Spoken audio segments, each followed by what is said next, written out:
his life, capture it, Yes. and bring it alive for Yes, us. So when yes, we read it, we could actually see and feel a visual Right. and understand him. Yes.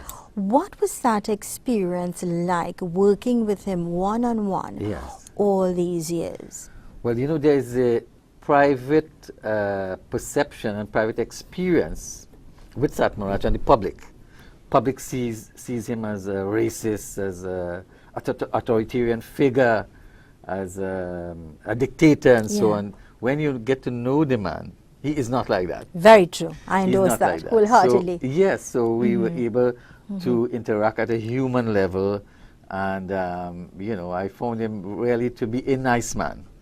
And so it was easy to interview him, and I have audio tapes of the interviews and so on, which I intend to give to the Indian-Caribbean Museum, of which I am vice chairman. Yes, that's correct. So we'll archive those tapes there, and we have a lot of photographs, and I have boxes of clippings and all kinds of correspondence from him. So, you know, it was wonderful working with him. And this book has, we have printed 10,000 copies of this book, and it's almost out. Yes. So we need to do a second edition. Good. Because this book is being bought by these children in the Hindu schools and other schools and the pundits and so on. The market is already there. That's correct. And people, I've noticed that people even from abroad would ask me time after time, how could they get a copy and things like that. Right. Actually, you can't find them in the bookstores. They're sold so often. They're sold out so often. Let's talk about the challenges. I mean, you spoke about the good things. Let's talk about the challenges that you would have had. As a writer? Yes. So writing is a very reclusive kind of activity. I produce so much because I tend not to socialize much, and I choose my friends and my companions. I tend to talk to intelligent people. You're very selective? Very selective. Not necessarily educated. You don't necessarily have to go to university to be my friend or to be in my company, but you must be knowledgeable. Right. Reading the news, being analytical, being a critical thinker. So I don't socialize much. I don't drink. I don't go on Lime, a river, play cards and so on. I'm not involved in sports and so on. Every single day of my life, I get up about 3 in the morning or 4 when it's quiet. Yeah. When you're well rested and so on. Yes. And I go on the treadmill, not often as I should, because we got to be physically fit. Yes. And then I begin reading newspapers, I read my books, I go on the computer and so on. And I have a home business, which is Chakra Publishing House, which is the building next to where I live. So at 7 a.m. I am there. My staff comes in. So it's a kind of discipline. I have to be there. Very good. Because I have to open the gate and the door and so on. And get the office prepared. So my workers come at 7 and we work until 3. Even when it's a holiday or New Year's, Christmas and so on, I am there from 7. Yes. So to be prolific like this, you have to have this self-discipline. You need to be disciplined. Very committed as well. Very committed. And I read a lot, I write and so on. And again, like Satmaraj, I look at educational programs on television. BBC, CNN, Discovery, National Geographic and so on. And that's how I get my knowledge. Of all the books that you wrote, which one you would say gave you the greatest challenge of all? Yes, that is this book, Indian-Caribbean Folklore Spirits. Why it is was that, a Doc? challenge to produce, and maybe that's why it's so thin. It's one of the smallest books I have written. There's about 40 pages, 40. Yes, yeah. Because the reason why I wrote this book, as I've written and I've been writing so many books, is really to fill a gap. When you look at the discourses and so on, and the literature in Trinidad and Tobago and the Caribbean, you would see that they tend to leave out, if not marginalize, the East Indian contribution and East Indian presence. So when you talk about folklore and folklore spirits, almost everyone, including Indians, would tell you about Lagahu, Laja Bless, Dwen, Sukuya, and so on. But we have our own tradition of spirits. That's right. And even interviewing very old Indian people. I went all over the country looking for that information, looking for the people who are 80 years old, 90 years old, and tell me about these Indian folklore spirits, the Sapin and so on. Yes. And let me just A lot mention of some of research, them. huh? So we have the Rakas, a deformed demonic newborn child. Have you heard about the Rakas? Yes, I've heard about long it. claws and hair and flies on the roof and so on. I've heard about it. And is Yes. intent on killing the mother and so on. And then the midwife has to kill the child upon birth. Otherwise it would get away. Yes. Then you have the Churail, a spirit of a deceased pregnant woman, which is a snake. The woman transformed into a snake at certain time in the night based on the changes in the moon and so on. And the husband would die mysteriously. Such women don't, technically they kill all their husbands. So every man who goes with that woman, he would die. She's like a black widow. Right, that's it. So the Churail, and then that was the Sapin. The Churail, the spirit of a deceased pregnant woman. So sometimes when a woman dies in childbirth, Yes. often through suicide and so on, she becomes a Churail. And she tends to possess women who are pregnant because she's envious. Yes. And sometimes you would know the presence of these spirits because you would hear something like a cat crying or making noise. It's not really a cat, it's a child. Because if you hear the sound of a cat sometimes, it's just as a child crying. Yeah. You know, when I read this book in particular, I thought some of it was really very informative because it would take you back, to the days, the old time days, as you would say. Yes. But there was also a bit of humor in it. Yes. And I thought that was charming, yes. And then there's Dibaba, which is a mythical protector of the land, the Yes. house and land. You have to make offerings and so on from time to time, annually, cigarettes, punch and rum, sardine, whatever. You want to offer somewhere in the back of your house as a protector of the land, the property, and so on, because there are these envious people who are always around, especially if you are prosperous.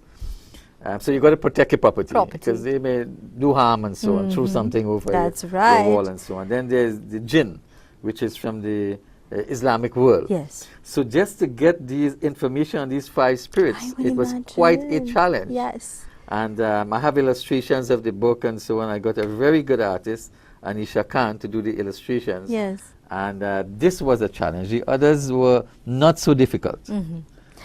This is the program Conversations with Zalisa right here on TV Jaagriti. And of course, this morning we are in conversation with Dr. Kumar Mahabir. We're going to take a short break. We will return right after these messages. Stay with us.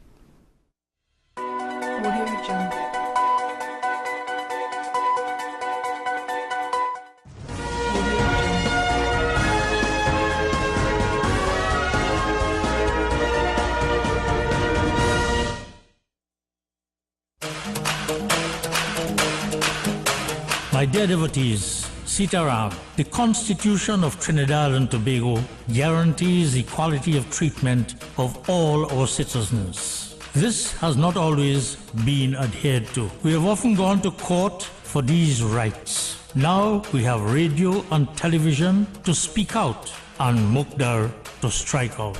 Tune in every Tuesday afternoon at 4 p.m. drive time and every Friday afternoon at 4 p.m. drive time. The Mahasabha will strike back. Sitaram.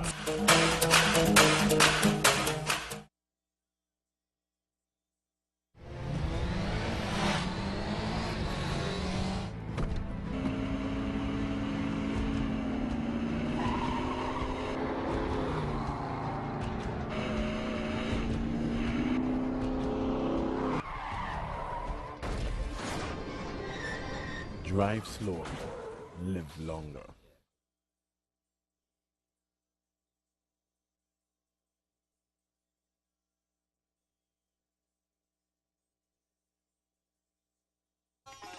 Jai Sitaram. I am Pandit Uttam Maharaj Dharmacharya. I invite you all, our wonderful listeners, to join me every Wednesday afternoon from 1 to 1:30 p.m. for the program Dharmacharya ke saath Dharmik Varta, or Discussions with the Dharmacharya. On this program, we discuss various topics pertaining to our Sanatan Dharma. Looking forward to being here with you every Wednesday afternoon on our very own Hindu station, Radio Jaagriti 102.7 FM and Jaagriti TV, channels 90 and Blink channel 113. Jai Sitaram.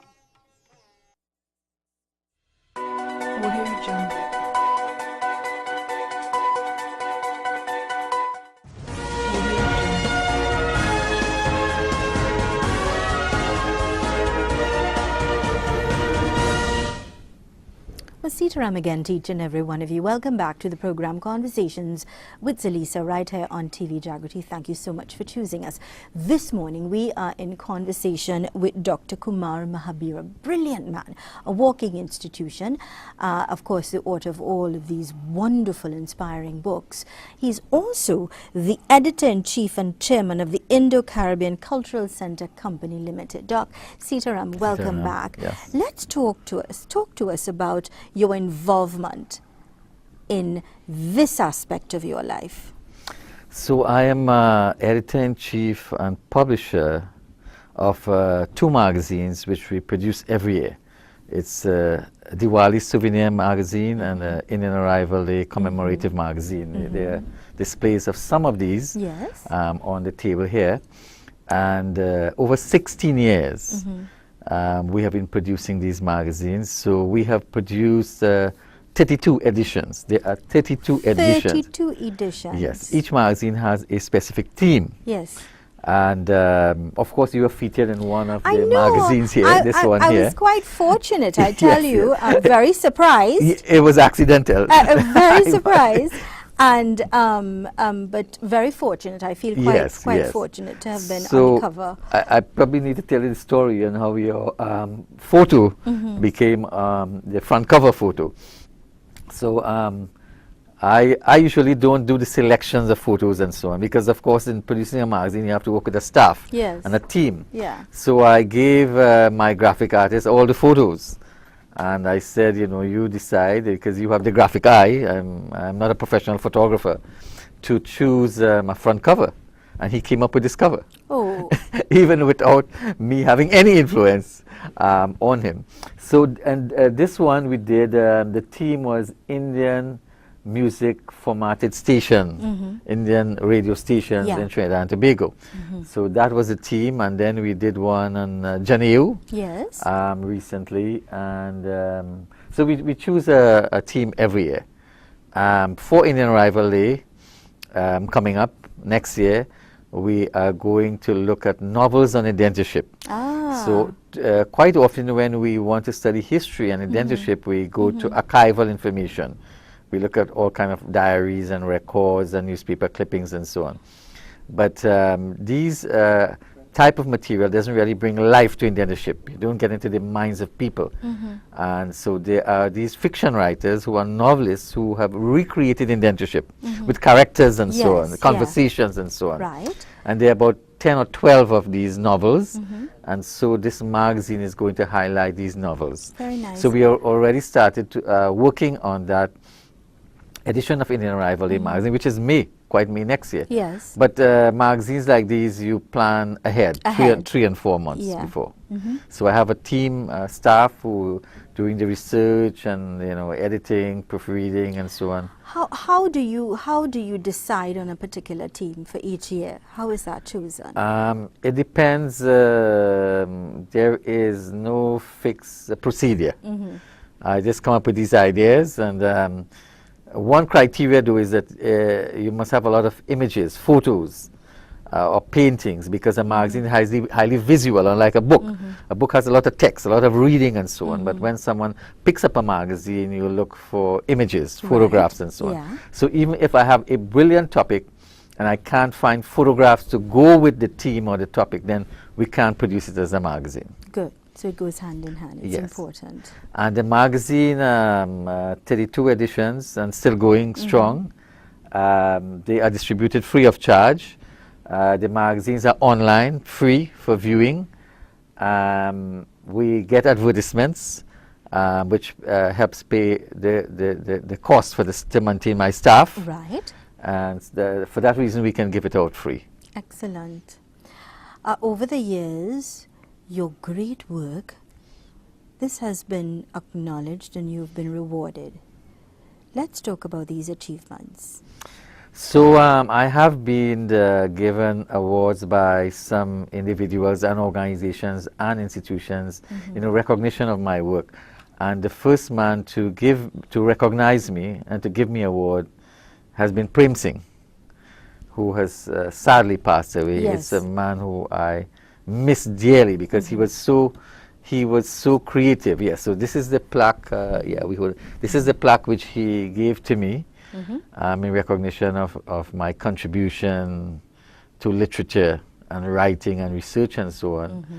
And every year, and from time to time, when I think of him, it brings a certain level of grief to me to know Yes. that he was so creative and so ingenious, and he was so committed. He was a businessman, but put culture before profits, really. Very true. And so I've been given, I organize, every year, lately I've been organizing a conference on Indians in the diaspora in the Caribbean. I've organized one in Grenada, one in St. Vincent, one in Belize. So the people of Belize gave this one to Very me nice. in recognition of my ideas and my work and so on. Yes. And so this one has been given to me for a presentation I did at the University of Southern Caribbean. That's a Seventh-day Adventist university. Very nice. That they acknowledge your work. that they have knowledge. So non-Indian. They've recognized my work. And then, but the greatest tribute I've gotten really is, where is the photo? But the national award.